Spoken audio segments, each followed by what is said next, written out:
欢迎电视机前的观众朋友走进天津卫视的大型情感节目《爱情保卫战》。来，我们先来看看今天我们的情感疗愈团来了哪些老师。大家好，我是于波红。爱情没有标准答案，但每个人都有自己的标准感受。大家好，我是新唐米娜。愿有情人相爱容易，相处不难。认真倾听，真诚服务。大家好，我是赵川。大家好，我是曹鹤阳。情感生活愈烦恼，打开电视看爱宝。好，哎呦，说得好。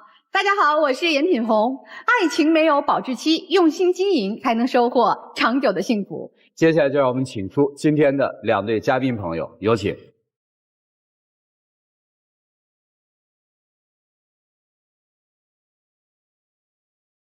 本期第一对情感嘉宾孙先生，53岁，来自北京，项目经理；高女士，56岁，来自北京，退休。他们遇到了怎样的情感难题呢？我觉得没有什么问题。他抠门儿，大男子主义，还不信任我。希望他站在我的角度多考虑一下，换位思考。别太抠门儿，我要有知情权。哎呦，要信任我。欢迎大家啊！今天为什么来？憋屈了这么多年吧，因为我跟我二人到现在是住在北京的啊。当时是就可以说是一身外债，去北京闯荡，这么多年很辛苦啊。刚开始的时候是负债累累，后期呢就是有点小成绩了吧。完了就是这些年从来不知道他银行卡有多少钱。他也从来没有告诉过我他有多少钱，或者他的银行密码从来没跟我说过，我心里感到特别没有安全感，感觉到不信任，所以说心里很委屈。去北京闯荡了多少年？20多年。现在在北京定居啊，还是回了东北？对，已经定居了。去北京的时候欠了多少钱啊？当时那时候就是几万块钱吧，也压在我身上，就像一块大石头一样吧。你想30年前的几万块钱也是很值钱的。孙先生，这事儿给回应一下吧。为什么老婆只知道欠了多少钱，不知道咱家里有多少钱啊？我认为就是这个，没有说，因为自己也没把这钱花在别的处，只是攒着要以备不时之需。不是还那有什么不能告诉妻子的呀？对啊，我们都是男人，按你的理由，男人有钱才有底气。但是男人有钱，他有个家，必须告诉自己的爱人的，这是法律规定的呀。啊，这法律规定我还真不懂。当然，知情权呀，这不是夫妻共有财产吗？他有知情权，有知情权呀。就我们俩在10年想买一套房，我就想在单位离得近一点，很相中一套房。但是当时因为我知道家里头不知道有多少钱呀，我就着急呀，我就生病了。但是他都没有告诉我他手里头有小积蓄，就是要安慰我一下，说哎你别着急，我手里还有余富钱哈，我能凑齐这个钱。他都没跟我说，完了我就一直着急上火，嗓子都说不出来话了。当时东家呢是要求我们拿出来100个，所以我们手里头当时是差距是很大的。我就想这套房我肯定是买不上，但是我还很喜欢那套房。我一直到那个期限到了，他突然间拿出来另外的2/3钱就拿出来了。这个是虽然说解决了那个房子的问题，但是我心里头是很生气的。我就想这么大的事情我都不知道，你有这么多钱我都不知道，你是不是还有钱？啊，是这样，因为我觉得女人嫁给男人嘛，就像家汗穿衣吃饭，起码你要给他足够的生活保障。之前家庭比较苦，手里没有钱，包括还有外债，平常呢他花钱稍微就是这个，比如说有1万就敢花这个花钱的计划，我觉得我相对比较好一点。我从来没乱花过钱。所以这个问题就出来了。对，任何一个正常的妻子或者正常的老公，已知家庭只有30万的存款，突然之间冒出了来路不明的巨额财产，任何一个负责任的妻子或者老公都会问，您这钱打哪儿来的？来吧，孙先生给解释一下。平常我做项目经理嘛，就是2个人挣的工资钱呢都放在家里啊，就是这样，比如说那几十嘛。那么当然做项目经理肯定有奖励的嘛，奖励呢我就有可能比如说1000就说成100，就是自己攒了小金库了那听懂了，这就听明白了。就是先生存在着巨额的小金库，还不是你想。他的财产超过了家里已知财产的2倍。不是你能把对呀，不是有一个1000的奖金，他举了个例子说成100，这可是差了多少倍啊！另外还有他混淆了一个概念。他说我工资其实都是知道的，但是按照工资的定义，奖励属于工资的一部分。反正搁我，如果我的枕边人，我不管他是抠门也好，怎么攒的也好，可能你认为你看我是为家庭做贡献，但是我确实害怕。就像你妻子上来说的，我没有安全感了。我现在退休了，您退休金高吗？不高。所以家里面到底有多少钱，您心里实际是没底的，不知道，是吧？这个您是不是要回应他一下啊？是这样，我们这个年龄，包括你们在内，都是上有父母，下有老小的。那么作为一个子女也好，或者说作为一个长辈也好，应该为未来10年留有一定的准备。我认为不时之需。这个我们都同意啊。但是不是说你一个人准备啊？你老婆得配合你啊，你老婆得知道咱家到底有多少啊。那为什么这个数就不能告诉他呢？因为我们随时，比如说做一些项目，现在还有垫资的行为，就是说一般的人呢，包括我自己在进钱可以，往外出钱呢，如果很大金额呢，就会有可能会引起不必要的小误会、小麻烦。所以说我还是隐瞒了一些。好，您这个也不成立。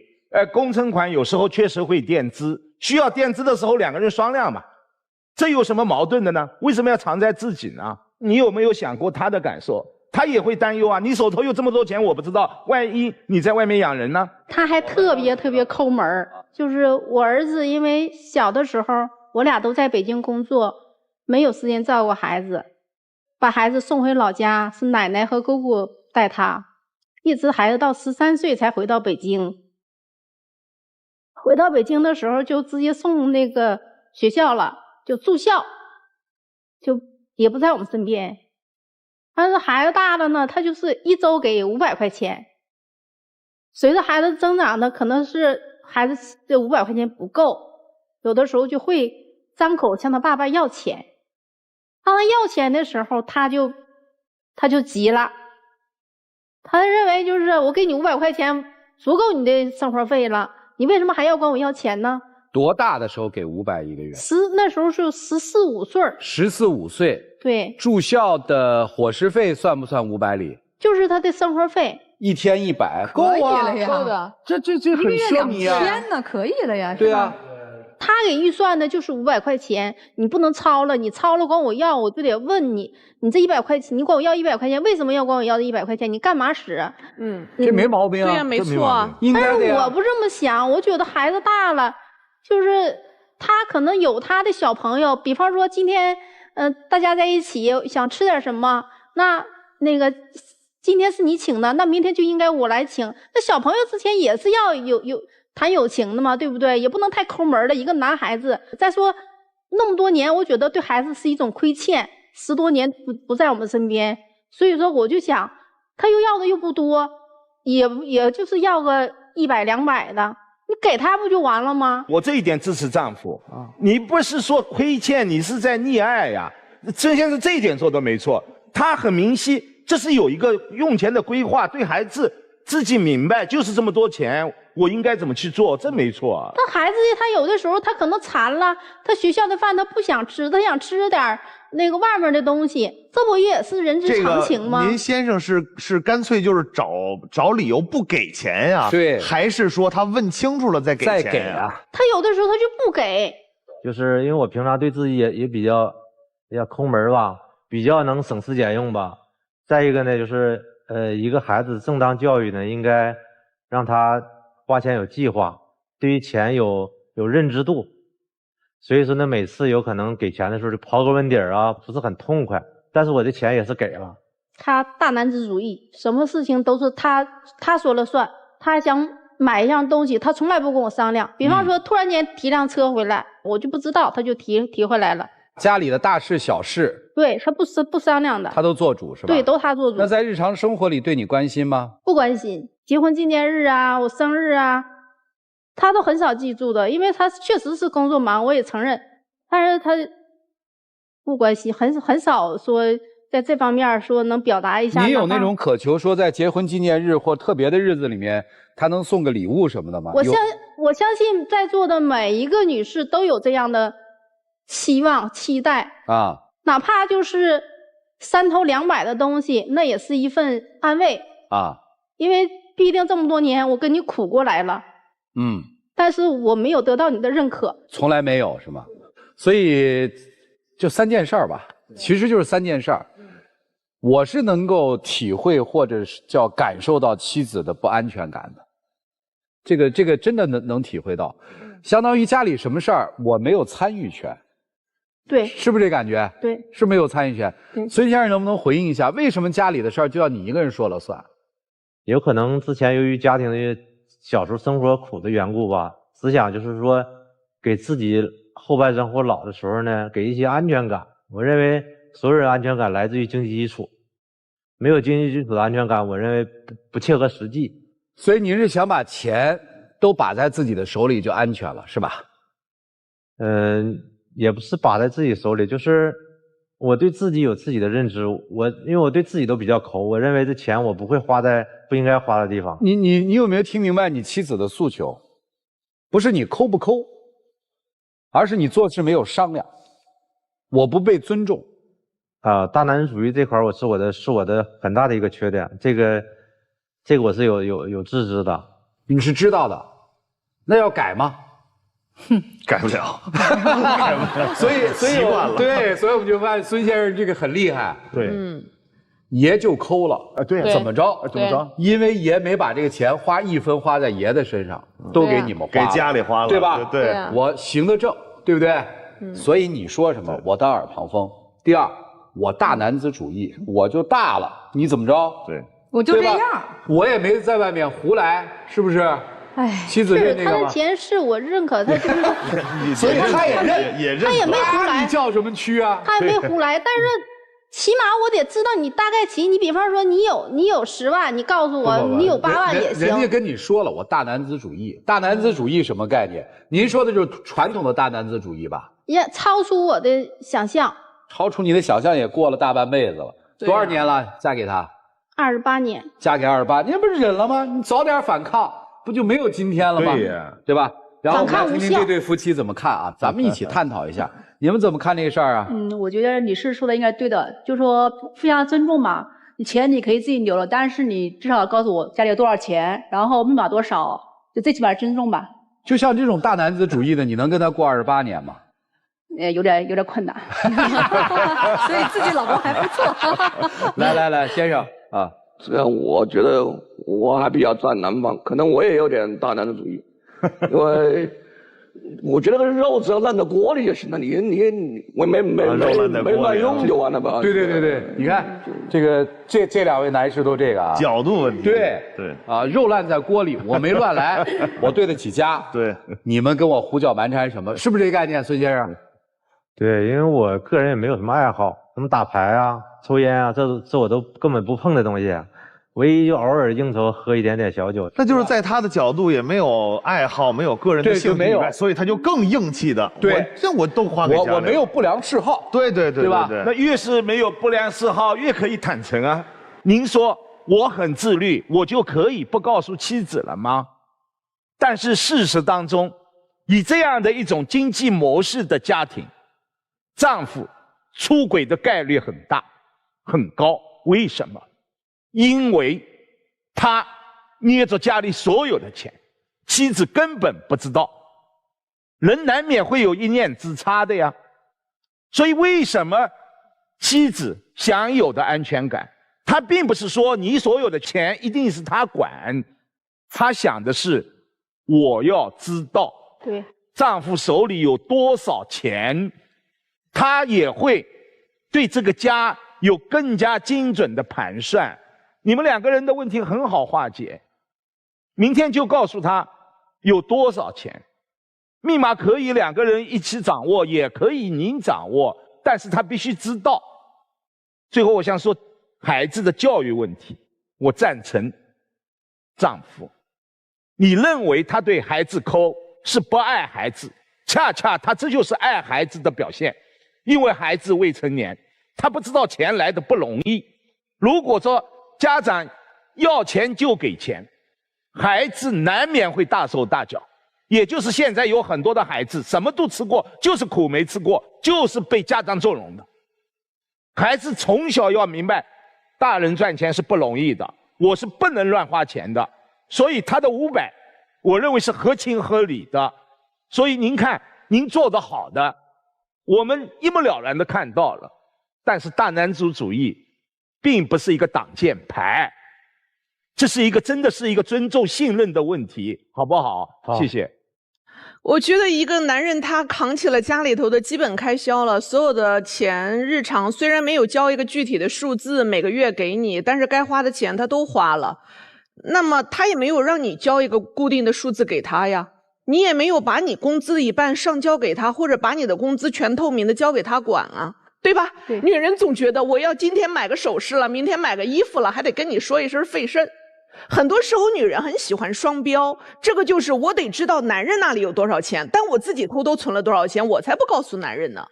女人经常爱这么干，但是为什么我们这么干可以，我们却不同意男人这么干呢？那起码我应该有知情权吧？他也对您没啥知情权啊。对吧？所以不就这吗？您可能发现我存了这么多年，我才存了10万，他存这么多年可能可以存个100万哦。然后你在心里头开始有点不爽了，这个不爽就是有100万你不拿给我花，对吧？其实你要的不是知情权，你要的是支配权，这就是你的丈夫不愿意给你知情权的原因。他害怕你是那种有30万就敢做100万的房子的梦的这样的女人。我如果告诉你我现在存的有100万，你也许就会去看1000万的房子了。所以对于他来讲，我觉得这个事儿吧，咱本来是幸福美满的一件事儿，房也买上了，丈夫还有存款，您退休了，您自己日子也过得不错，两口子呢一双金童玉女似的站在这儿。说实话，您的生活您换一个角度看的话，叫做老有安全感了。我现在有退休金，我有房子，我没有债务，我老公我知道他爱存钱，我老公就是个屯鼠，没事就存。我今天想烫个头我就去烫头了，我想旅游我就旅游了，反正有我老公呢。等到我花完了，老公给一点点，我不要多，我只要一点点，那你老公能不给吗？所以这不就是我的安全感来自于我老公节俭，太棒了，对吧？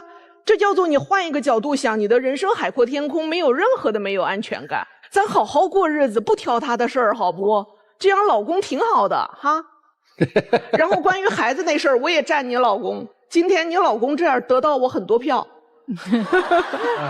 我身边有这样的朋友啊，偷着攒钱，工资也攒，他攒的不多，但是呢，他一年攒个10万块钱左右，等媳妇儿过生日或者结婚纪念日，哎，当一小红包10万块钱，说多不多，说少还真不少。这是我一年辛辛苦苦攒下来的，包括奖金啊什么的，就是几万也好啊，10万也好，人家给这一小数。有这样的男同志啊，但是您的这个呢，确实是个惊吓，太多了，就是比家里已知存款、已知可支配的钱要多出去2倍，这个搁谁都闹心，谁都会疑问，谁都会睡不好觉，尤其是枕边人。就是我希望就是别小金库攒着攒着自己攒出一大银行来。这就不好解释了。我还是站女士这边的。说实话，今天你的太太56岁，退休了，对吧？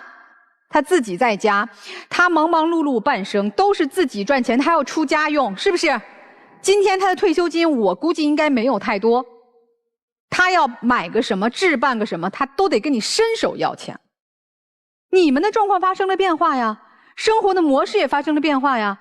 那先生，你不应该调整吗？当年你可以攒钱，你说我这个大钱上我都得控制好了，家里有重大的这个支出我都能扛得起，好事儿，对吧？咱们可以忽略当年你的没有完整的透露你的财务信息，能包容。今天还能包容吗？他能有安全感吗？你没想想他发生变化了，你们的日子发生了很大的变化。我觉得一个好的丈夫在这个时候就应该开始去完全透明自己的财务，给自己已经退休的太太一份踏实和安全的感觉，这是你要做的。第二个，我说说孩子的事儿。我觉得男士也好，女士也好，你们的教育方式是什么样可以探讨，但是我们看结果。儿子今年也20好几岁了，是吧？对。这结果是和爸爸感情深不深啊？父亲作为儿子的榜样，是不是起到了非常有效的这个榜样的力量啊？关系好不好啊？结果好吗？不好。所以当初我觉得什么超过500的就不给或者怎么样，这些都不算最重要的。最重要的是你有没有找到好的教育孩子的方式。你要真的通过我严格的要求你的财务支出，从而达到了一个自律的孩子，一个懂得财务管理，一个上进孩子的结果，我觉得你老婆不会有意见的。事实证明，你既严苛了，孩子也没有在这方面形成一个好的结果，那他心里当然不舒服。你们现在要做的是携手商量接下来的生活方式。我觉得1财务公开，2多一些2人世界。他退休了，需要人陪伴。您别光想着我自己忙忙碌碌赚那点钱，太太不需要陪吗？家庭不需要维护吗？爱情不需要滋养吗？对吧？希望你们能够找到一个适合自己的后半辈子的幸福的生活方式，好吧？谢谢。我总结一下啊，就是通过妻子买房的这一件事情的事实，这个女士在整个的家里面的大财务管理上面是有点让人担心的。第二个层次，我们从这个于老师的角度来讲，男生他现在看到的是什么？一旦权力失控，或者叫没有制约的时候，完全靠自律行为的时候，就会让人担心。夫妻关系也是这样，相当于你现在叫一家做大，你没有任何人可以制约你，没有可以制约你的东西。这也是一种隐忧和担心。我们在看结果的时候，家庭生活的结果是没有硬核指标的。对，它的硬核指标是个人感受。你觉得不好，可能你先生觉得没有问题。对，这就是你们家里出现的一个巨大的28年来出现的巨大问题。你先生一直认为说我没有问题，我就是为家里贡献了，你一直认为有问题，为什么？没有达成共识，你们没有去磨呀。而且我觉得你现在要求磨合的时间过了。对，你应该是在家里买房的那一个瞬间，那笔巨额的款项掉落下来的时候，就应该是打得个不亦乐乎。这房子老娘都不买了，老娘给你把这事儿打清楚。对，如果你想当时建立模式的话，一定是在那个时候。那你已经接受了，你都接受了，现在你非要去改变，在你有能力去改变的时候你不改变，在你无能为力的时候你非要去改变一种模式，你是不是给自己找事儿？那个时候如果我是您的话，这种账一次就够。我估计米娜老师会，我会，绝对会。我当时那套房子不会要了，我会直接离婚分割财产。不是我要房子我都搞清楚，因为太可怕了。对，你得真跟我说清楚，一五一十说清楚。现在看算是成功人士，在北京有了房了，存款也有一些，外地漂了20多年，那绝对是漂出来的人。但是漂不是你的能力，不是你省出来的，是一个巨大的时代红利。对，下一步你能不能守住这个红利？不仅仅是红利的问题，还有守得住自己那颗心守不住，咱都不知道。这才是你妻子现在最担心的，她害怕的是这个。你在这儿怎么能给人安全感？我让孙先生思考的问题就是，你把所有的问题倒置思考一下，就是我们把这个结果反推另外一个结果。那个时候钱就是因为我赔了，我没有跟他商量，我出现了失误，那个时候怎么办？这是一种结果，对吧？还有一种结果，就是因为这个东西，这个女人离开了我，我能不能承受这种坏结果？都考虑清楚。最后就有一个建议供你们参考，如果觉得特别不安全的话，两个人可以开一个财务会议，稍微对未来做一个规划。比如说给老人我们需要有多少钱，这钱咱有吗？对吧？孩子咱有多少钱，这钱咱有吗？然后我们俩一年，我希望未来等你退了，一年有一次旅行，或者你在没退假期的时候，我们一年有一次旅行，旅行的费用是多少钱？这钱你得出，这个办法有吗？这个办法好。如果说都有 OK 嘛，那这件事儿就不再问了。这件事儿就不再问了，就幸福的生活，我觉得这样特别好。这个是个办法。你们想清楚啊，好吧？坐下来思考一下，你们再听听他们的这个模式，再检索一下有没有什么启发你们的，好吧？谢谢，来，请坐，请坐，请坐，来，有请。本期第2对情感嘉宾孔先生，46岁，来自武汉；司机明女士，42岁，来自武汉，职员。他们的感情出现了什么样的问题呢？我希望和他复婚。需要得到尊重和重视。我把房子都给他了，但是他还是觉得我不够重视他。主要是他经济不太稳定，然后还需要父母的接济。你们俩现在的关系是夫妻关系？拿了离婚证了。前夫妻啊，前夫和前妻的关系。今天是先生要来是吧？对对对。是想干嘛？我想复婚。哦，这个离异多久了？3年多吧。想复吗你？我不是很想复。你不想复，你来我们节目，肯定就不来了。那你来我们节目干嘛呀？有要求。本来嘛，我现在孩子我自己可以养得起啊，然后他现在工作嘛也不怎么赚钱，那我何必要复婚呢？哦，多现实。像孙先生那样，手里面随意的就拿出个60-70万复吗？这婚？主要是问你呢，复不复？如果是这种情况，对，再考虑吧。你看，峰回路转了啊！孙先生那个心里想，你看，还是手里有钱，心里不慌，对吧？好，行吧，说说吧，就是咱们听听为什么离啊，为什么不复，好不好？当时是因为我们那边有一套学区房嘛，然后可以换2套小一点的房子，就跟父母分开住嘛，但是他不愿意。我肯定不会愿意啊！我们家就我一个儿子，我们家也比较传统。我是想让爸妈呀什么都跟我们一起住嘛，不然我不孝顺了，对不对？他就非要搞成2套小的，非要跟爸妈分开住。主要是我就是农村来的，也没什么学历吧，就是他父母就有点瞧不上嘛。当时结婚的时候，反正没办法把婚结了。之前我们是生老大的时候吧，老大是个女儿。然后本来他爷爷奶奶有套房子，就说如果说是儿子的话，就把房子给我们。但是如果生个女儿，就房子就没给我们。然后他父母估计也是不高兴吧。当初这个事情只说后来我们知道，因为奶奶他们爷爷奶奶也没明说，对不对？他可能就是在我们认知上是默认说，如果我能够再添个孙子的话，就自然给我。然后这个事反正我也没计较，就老人意愿嘛，你不给就不给呗，无所谓了，我也没说要。第二个事情就是老二出生的时候，我当时怀老二是，就是我就孕吐比较厉害嘛，然后怀孩子也特别辛苦，基本上5个多月的话都是不能吃不能喝那种，然后为这个还住院保胎很长时间，因为我当时知道是个女儿嘛，然后他们家让我去把孩子打掉，当时我心里肯定是不舒服的嘛。生孩子之前就是出去逛商场嘛，他跟我大姑娘就在前面走，我在后面。然后可能是别人顾客就是不小心地上洒了那个米酒嘛，我没看到，然后就摔跤了，因为这个事就住院了，就是冻红了，就还没有生嘛。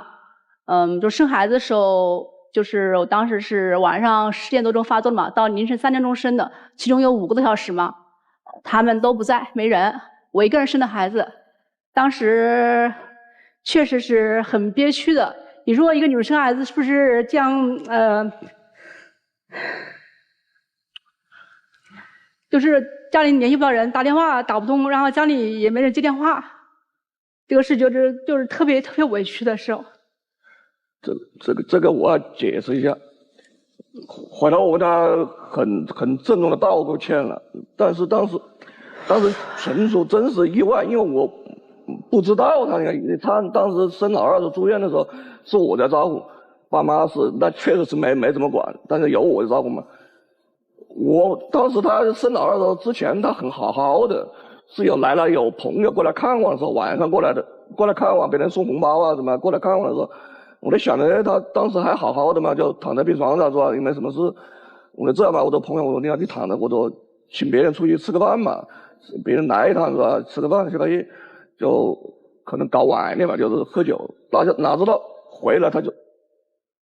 小孩子呢，关键我那天手机刚出去又没电，医生也联系不上我的，他也联系不上我，就让他一个人在医院生了小孩。你老婆生孩子在医院里面那种情况下住进，怎么好意思跟朋友哥们出去喝酒？不是生下来了，说咱庆祝一下，对吧？有人照顾，这还没生呢，你知道吧？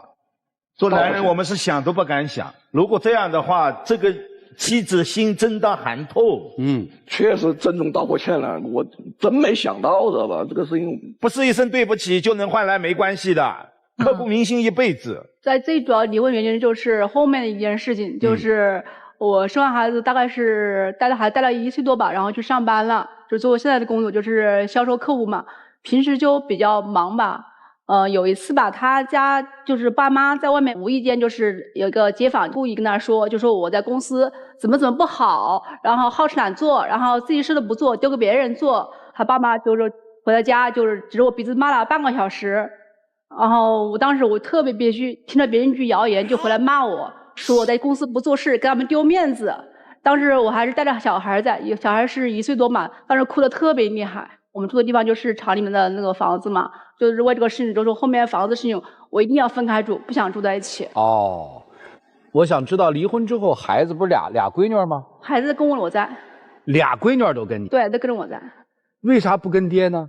为啥没有一个跟爹的呢？是这样，所以说当初离婚，我觉得也是一时冲动。我那点感情还是在的，因为这么多年过来是吧？我内心还是想跟他一起过的嘛。所以到后来我做这个决定呢，我把后来2套房，就离婚的协议的2套房，我都写他名字了，都给他了。我觉得我是拿出我的诚意来了，就说你在我们家受这么多委屈是吧？受这种十几20年受这么委屈，我觉得我拿出诚意来了。也就是说，在离婚的时候，你是净身出户。我们先离婚了，然后后面房子，然后换房子，把房子给我了。我把房子，我相当于是，也就是后来我净身出户嘛。你爸妈同意啊？先没敢告诉他们嘛。哦，还不知道呢，自己做主了。对，因为我在家这种事情就卷个铺盖自己离开了，孩子也太大。那父母住哪儿呢？这就是他还好啊，2套房，我爸妈还是可以租1套房。我给他们住呀，没有不给他们住呀。我能问一下吗？这个房子是你们原来就是爸爸妈妈那个厂子的房子，后来分了或者拆迁了，变成了2套小的，是吧？对，原来就爸妈的房子。懂了。他变成学区房了。就房子的产权归你了。对，但是前公婆还住在那里。对。还是可以住啊。不是，咱先别说后来这个就是人与人之间的事儿啊。这2位一上来说的就是我想把大房子换成2个小的，这不换成了吗？我不同意，因为我父母我们要一块儿住。现在不还是离了婚了，反而换成了。哎，是的。那房子换了，赶紧付了吧。这不是也是父母住一个，你们俩住一个，这不挺好的吗？这为啥不付呢？现在主要是他正在出租车嘛，然后也不是很挣钱，然后他还靠了父母接济嘛，本来他爸妈也瞧不上我呀，让我在复婚了之后不更瞧不上了吗？啊，先生现在靠父母接济啊？谈不上接济，就是可能现在有点啃老那个东西是，还不如接济呢。那您父母今年多大年？我爸要76、77了。这老年人手里得有点钱啊，万一生个病啥，你们咋整啊？他爸妈就是有时候一个钱不够，然后我会跟他们贴一点。我觉得我想复婚就是因为这个，我觉得我们2个感情还是。你是为了啥？为了他贴补你们家啊？怎么会呢？我这么样我也不会这样想。我问问啊，现在贴不贴？如果说是大病住院的时候，如果钱不够的情况下，我会给他们刷卡。谁呀？他爸爸。怎么了，老爷子？那个检查的时候查出什么颈动脉瘤，有颈动脉血管瘤那个。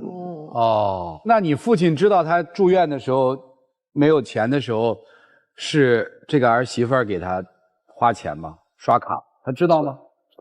他怎么说呀？感激呗，但是老人他不会明说，就说不出来是吧？说不出来，但心里知道。那你跟他们说过说你想复婚吗？我说过啊，随你便。默认。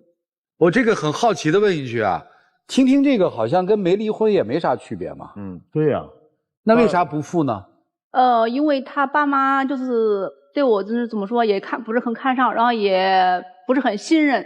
之前就是因为别人一句闲话就过来骂我，你说如果复婚之后遇到这种事，会不会也还会这样呢？那是以前的事，你怎么耿耿于怀呢？我问一下丈夫，现在您父母对他的认知看法有改变吗？有改变，但是当初那个骂我是看到的，因为那是以前的事情了，不是确实很那个，你不知道，你要是把任何人把我自己都搞懵了啊，把我自己都搞懵了。我爸是从外面冲进来，从外面冲进家门，但是你也是站在自己妻子一边的。那时候肯定站在一边，不过我当时没有，我只能回头说我爸，只能回头说我，因为我概念不可能。所以你们现在也会后悔啊，一样的呀。你们复婚的障碍是公婆是吗？现在就你不愿意复婚的核心，就是因为觉得跟公婆搞不好，所以不复婚。是的，我现在就离婚了，然后有什么事他也不会怪到我呀，然后我自己也能养孩子，我干嘛要复婚呢？好像从女生的角度来说，这婚确实没必要复啊。自由一点。不是，关键在公在私都没必要复，其实是吧？那你对他还有感情吗？对先生？感情有啊，但是我现在离婚，但是还是在一起过呀，孩子我也在抚养呀。但是我这样就说，拿了结婚证之后就有种责任，然后我听明白了，就没那么自由。你们俩现在等于除了没有这张复婚证，离婚不离家是吗？啊，对，是吧？还住在一起，其实还是夫妻，就是没有结婚证嘛。就老公觉得没保障了，咱把证领了，我安全点。这没复婚的，可他们反过来了，我安全点。有点这意思吧？哦，俩闺女知道你们离婚了吗？你大女儿知道，大女儿多大？今年19岁了。19岁也不小了啊。大女儿怎么理解这件事儿？大女儿没说什么，反正你们觉得过得好就可以。厉害的，孩子都这态度。人家说我们不用复婚，不是说白了，对，所以实际上面我的感觉是，女方通过一个离婚的事件，把自己想达到的房子的目的达到了，解决了这个问题。然后通过这个离婚这件事儿，也教育了公婆、前夫哥和公婆。男生现在什么都没有了，也就是说，只要前妻还收留他是有家的男人；前妻不收留他就什么都没了。不过刚才他逻辑是，离婚的时候财产已经分割完了，那会儿还没有房子的事儿，是后来离完婚好久以后，这房子变成2套的时候，我主动把这2套又写给你的名字。这个意思。哎，他是这个意思。那你那个写名字的时候，为什么没跟他提出复婚呢？对呀。他不愿意有因为他觉得他们家离婚的时候的家庭矛盾就很大嘛。我是想以那种以我来表个态，我把我的态度拿出来。你们2个人，我认为，在当时这样的情况下，是面对着矛盾和问题，你们没有选择努力的去化解，而是决绝的选择了离婚的方式。去面对这样的问题和矛盾，尤其是丈夫和父母住在一起是孝顺，难道买2套小房子，1套给父母住不是孝顺吗？另外，这一个媳妇她本身心中有些阴影，因为她出身农村，你们家在当初是不待见她的，和公婆在当时是有摩擦的。所以我认为他的建议非常正确。我们经常说，不要强求父母和孩子的小家庭在一起，要有1碗汤的距离是很有道理的。什么是1碗汤的距离？就是他的方式，父母一套，孩子一套。给父母做1碗汤，端过去还是热的，就是说我们之间住得不远，相安无事。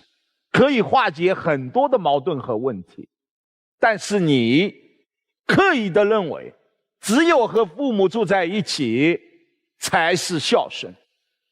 但是我认为这一个问题通过离婚他已经化解了，所以我是非常赞成你们复婚的。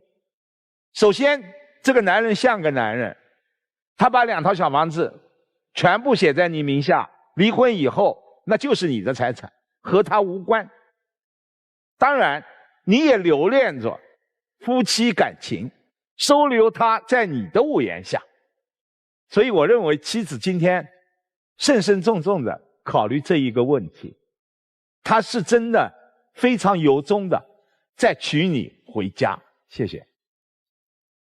是后悔当年的离婚，还是后悔2套房子在婚后都给了前妻？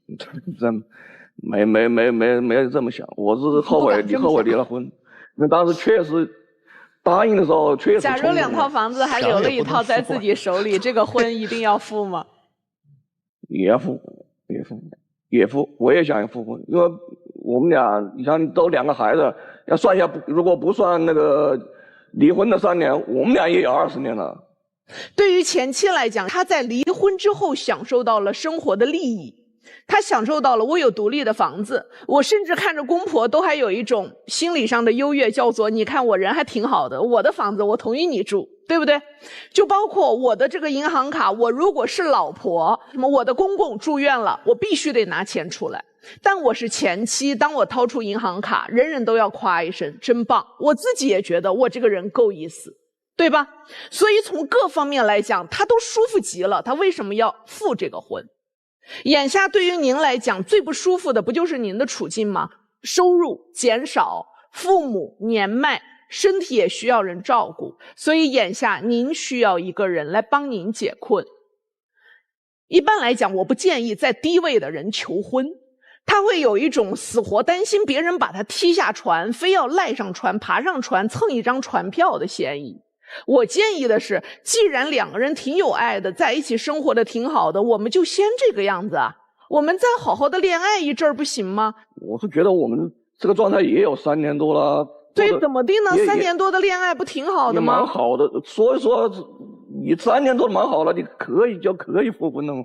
那为啥要复婚呢？我感情也稳定了，房子也稳定了，孩子也稳定了，我的自由也稳定了，我的经济只要你不加入还挺稳定的，我为什么要复婚呢？你越追他越跑啊，先生，你明白这个意思吗？我觉得此刻两个人在恋爱中进行我们的修复过去来自于时间和来自于他人对我们爱情的伤害，我们再修复一阵儿，否则你就会变成了要么我们复婚，要么我们散伙，还不到时候，瓜熟自然就蒂落，好不好？我是觉得呀，其实就是不太好听这话，但是就是一个男方想就坡下的一个小心思没玩好。对，我把2个房子都给你了，台阶都给你了，你看你是不是借这茬你就跟我复婚啊？其实外人看都能看得出来，但是这是一种善意的小心思。你自己也说了，当初离婚也是脑子一冲动，两个人因为这个矛盾房子的事儿，然后就离了嘛。但是现在反过来说，女方现在其实在外人的视角来看，就是人生赢家。孩子也省心，房子我有2套，我自己还能养得起孩子。最关键的是，男方的父母，我的公婆跟我有没有矛盾先放一边，我起码不用照顾他们了。在法律的意义上说，我没有责任照顾他们了。我只要照顾我2个孩子就行了，但是可能从另外一个角度看，你们俩人还能住在一块儿，人家还愿意跟你一块儿，你们俩必然是有感情的。但是如果现在复婚，就面临着我要重新背上这个。你想想，我好不容易我都跑出来了，我为什么还要跟你复婚？咱往好听了说，就是咱们俩还有感情是咱们俩的事儿。但是如果现在我跟你领这证，咱们俩复婚了，我要重新背上一堆东西，我都卸下来了，我为什么还要让自己背回去呢？这个是不是就是你的问题了？你怎么样让他能觉得跟你复婚以后，我能过的日子更稳定、更好、更有未来？可能有一个角度就是说啊，为了孩子咱复婚吧。所以我觉得，如果真想复婚，我觉得任重道远，还得再继续努力。前夫啊，我觉得米娅老师说的特别好哈，就是我特别同意他的观点，你在低位，你就不要张罗着什么复婚了，你也占不了上风，你还不如就踏踏实实付出自己的真心去感动他。这是你啊，如果你是想复婚这样的。我想说说女方啊，其实我能理解当年你在这个婆家受的委屈，生孩子受的不愉快，和这个男人在一起的种种不满，所以你选择离婚，这个我是支持的啊。而且当年你离婚没有任何私心，什么都不要我就离了，是吧？对，他们房子还没有分成2小套吗？你就这么走了，我就是不和你过了，对吧？那个时候我是支持你的，但今天我不支持你。我们人活着啊，我认为无论男的还是女的啊，我们都要有自己清晰的边界感去生活，这样既对得住自己，也对得住身边的人，既让自己的生活简单，也让身边的人有尊严。我觉得你的今天选择，我个人看起来，我觉得对你、对你的丈夫、对你的孩子都不是好事儿。刚才也说了，这2套房子是他的父母房子，平梅学区房后来变成了2套，你拿到的。咱说到根儿，那是爷爷奶奶的房子。他是一时冲动，拍脑门或者表忠心，或者想挽回，他都分给你了。人家对你付出了全部的感情，全部的财产，还是离了婚以后给你的，你就这么拖着吗？你要么说对不起，我从婚姻中走出来了，我不想再跟你过日子，我觉得你大男子主义，我觉得你不疼爱我，我跟你过不下去了。好，你就彻底跟他分开，你去找你的自由，你是一个人过还是再找一个你爱的男人，没有毛病。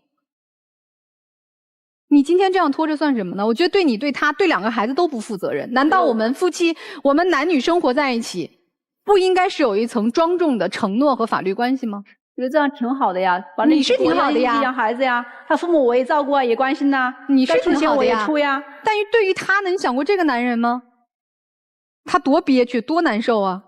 如果你真觉得这个男人我是值得重新去拥有他的，那我就真心跟他过。我该跟他复婚，我们该好好相爱，好好相爱，该给孩子做出一个父母应有的榜样，咱就做榜样。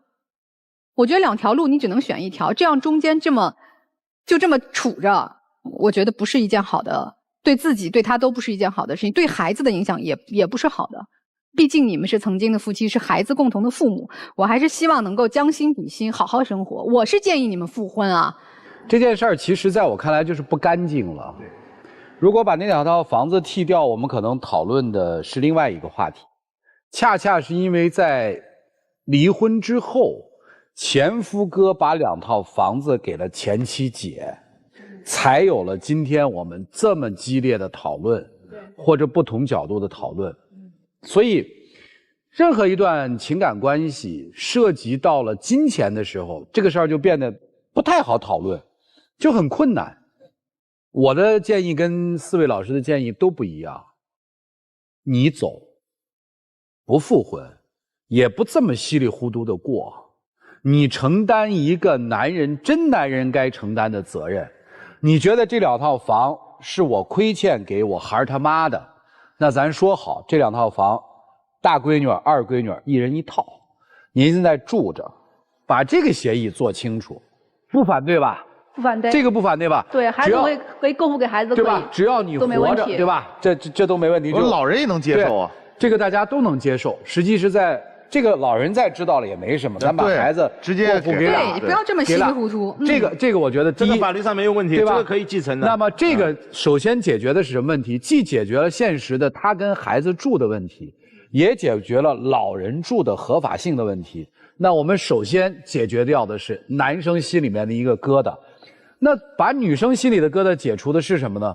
我没有占便宜，但是这个男人前夫哥不管怎么着还行，没让我流离失所，替我和闺女都考虑了，人情部分我们就算尽完了，到此为止，事情就划得干干净净了。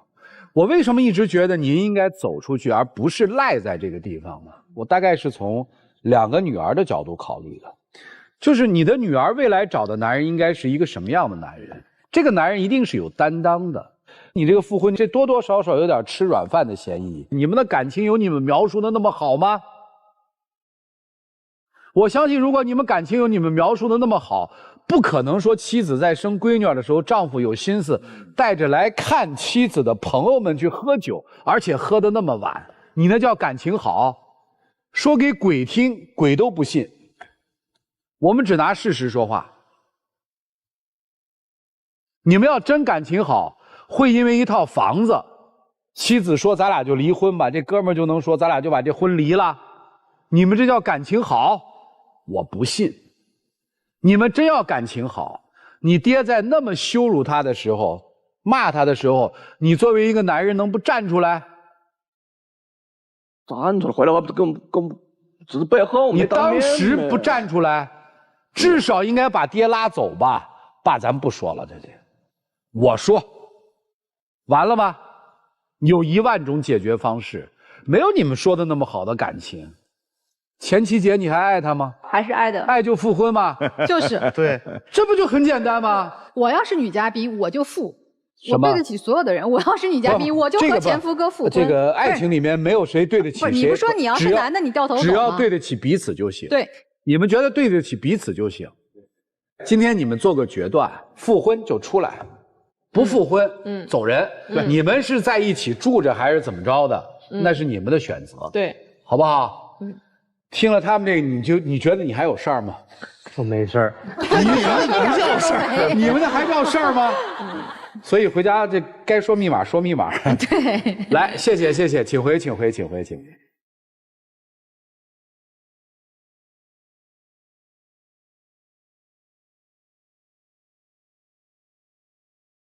电视机前的观众朋友，欢迎通过金鱼 APP、天津 FTV 网络电视、万事达手机客户端收看本期的节目内容。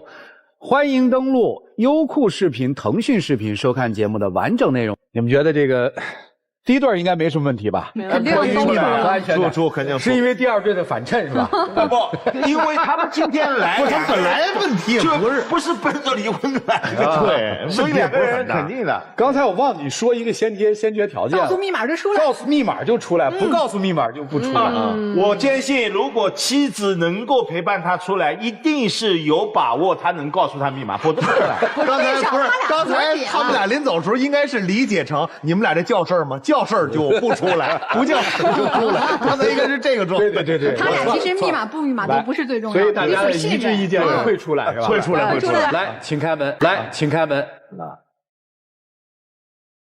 哎呀，手拉手，对，还是手拉手，早就站在门口了。哎，要有事儿早有事儿，啥事儿都没。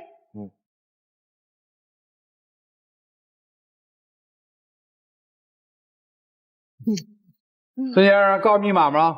告诉啊！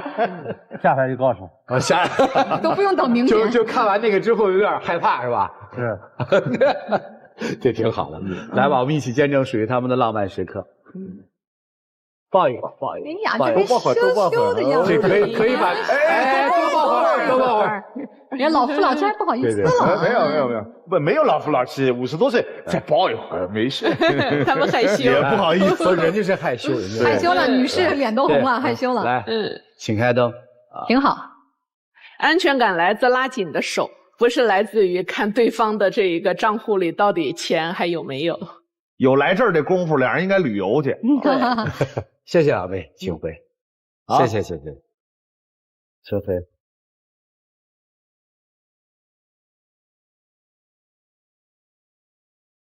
这对有悬念了吧？来，出不出？坚定的认为出来，而且下了台以后去办结婚登记。来，米娜老师，保持原样，水到渠成，就是不出呗。那就不出了。不出。不出。我的疑问还是在女方身上，我觉得不会，男方会出，女方不会。我是真的担心他们的感情有没有所谓的那么相爱，所以我担心他们会不出来。其实我恰恰觉得啊，就在这个岁数，是不是那么爱，已经不是婚姻的一个主核了吧？是其中的一部分吧。来，我们看看他们自己的选择是怎样的，请开门。赶紧出来。付不付？没有。没有。哎，有吗？有，不是有吗？好，有了啊，好，那也不错。哎，这怎么不牵着手呀？这怎么是逼人复婚呢？这也手牵手呢？这什么意思？怎么还哎，这下踏实了啊！多好！告诉你，你就得这样，反向操作，有的时候才能见到一些东西。你们还相爱啊？确实还相爱啊？是的。啊，别急着复婚吧。张老师，你不能来回的给人磨呀！我赶紧回去把这个公证办了，他心中更有安全感，真的。对吧？就是补齐一切的法律手续，因为你们相爱，然后你们就更幸福的在一起。其实没什么啊，其实没啥，蛮好。谢谢老师，特别好，特别好。来吧，我们一起见证属于他们的浪漫时刻。这会儿一看，好像人家挺好的，其实离不开，其实离不开，就是没理清。他们当时我认为真的是一怒之下离的婚。对，请亮灯，这多好。会比前段婚姻更加幸福啊！谢谢老师，谢谢了。于老师说的太对，真的会比之前的婚姻更幸福，因为重要的问题该解决的都经历过，都解决了。对，经历风雨才能见到彩虹嘛。希望你们未来生活还充满了七色的光啊！谢谢老师，好好过。这个情感也受到了检验，跟公婆之间的这点事儿，其实隔了3年再看也化开了。对，而公婆通过这3年的时候也觉得还不错。关键是我觉得女生可能是通过这件事儿，至少考验了说这个男人的人性好。是，离了婚我还愿意给房子，我感谢你。而这3年的分开让你看清了你妻子的本身面目，也是个好人性。你不管他是站在高位还是低位，你有难的时候他要帮你，这不就是老师们说的相爱吗？对，好好相爱，好吧？回去赶紧补证，法律手续得健全，要做好榜样，好吧？谢谢你们啊，请回，请回，请回。好。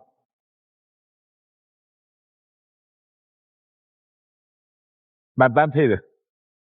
好了，电视机前的观众朋友，感谢大家的收看和陪伴，我们下期节目再见，谢谢两位。